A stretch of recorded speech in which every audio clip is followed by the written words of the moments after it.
Hi, this is Inspired99.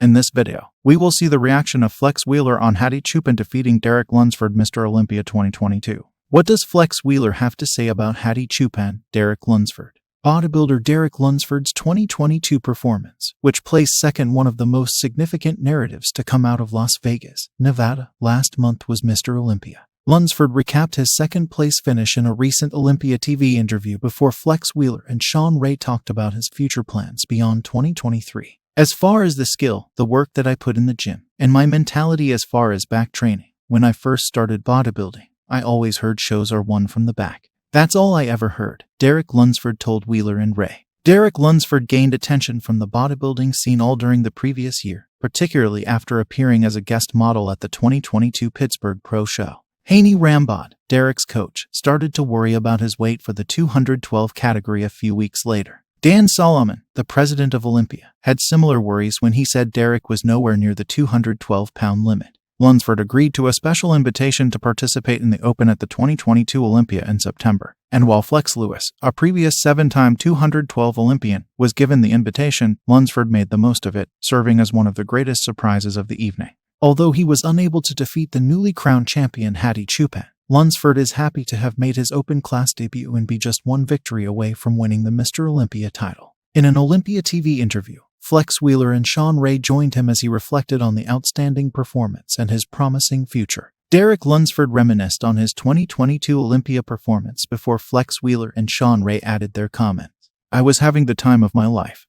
Winning the 212 Olympia the year before I thought was the highlight of my career. This is amazing. But then this year, going into the Open, and it just being a completely different lineup of guys, the Mr. Olympia Open guys. Man, I don't know why I felt so calm in the moment, because I was just trying to take it all in. I thought, wow, what a dream come true. How awesome is this? But being in the middle there fighting for the title, in your first Open Olympia, what more could you ask for, right?" says Derek Lunsford. Wheeler asserts that the proverb Olympics are won from the back is no longer true. He contended that if Lunsford had fled with the Sando a few weeks earlier, nobody would have described it as a robbery. If I was just to look at it and critique, I thought Derek had won. I thought his waist was smaller. Actually, I thought he was more detailed from the rear. That old saying, Olympias are won from the back. I was like, obviously that's not true anymore. I really thought he would win. I really did. I thought he was going to win. I don't think anyone would argue if he had won. That's how close it was." In comparison to Choopan, Wheeler believed Lunsford had better flow, a smaller waist, and a more toned back. "Just looking at everything.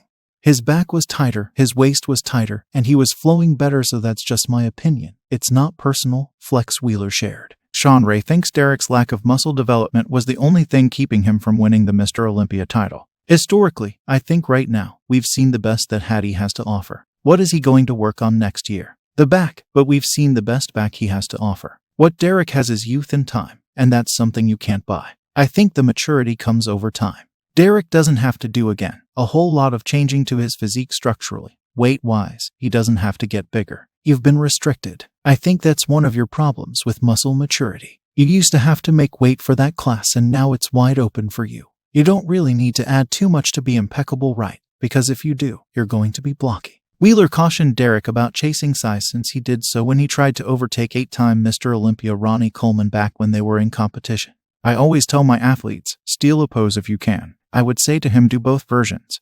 But no, your legs were a little too wide. And I think that's because your hamstrings are so thick and you want to show all of it, but sometimes that's negative because it can take away from your look of being symmetrical," Wheeler said. It was emphasized in the Sultan of Symmetry that size isn't always better. Since two former 212 athletes finished first and second at the 2022 Olympics, many fans think this to be true. "Listen, Derek, bigger isn't better, better is better, remember that. So, you're almost at your peak of what you can do. I would probably say you could add another 15% more before you start going back downwards. That's what I didn't understand when I became a pro." Before concluding the talk, Lunsford spoke about his approach to back training and confirmed his dedication to the sport. "I would always go to the gym thinking, no one is going to beat my back," Lunsford said. "Whether it's the lats, traps, and every portion in between, the rhomboids, rear delts, just making sure that you don't miss any angles in the gym. Throwing heavy weight around is great, but being able to connect with the muscle and stimulate it is far more important than just to throw around crazy amounts of weight." Not just Wheeler and Ray, but other seasoned competitors thought back on Lunsford's men's Open Olympia debut. Coach Milo Sarcev was so moved by Derek Lunsford's V-taper that he declared it to be the most extreme in Mr. Olympia history. Additionally, Rich Gaspari discussed Lunsford's progress with his back. He thinks that in general, today's bodybuilders have softer backs. In order to make his argument, he showed a picture of Choopan and six-time Olympian Dorian Yates. The Persian Wolf disputed the assertion, pointing out that lighting and other elements have a significant impact on how images appear on the internet today.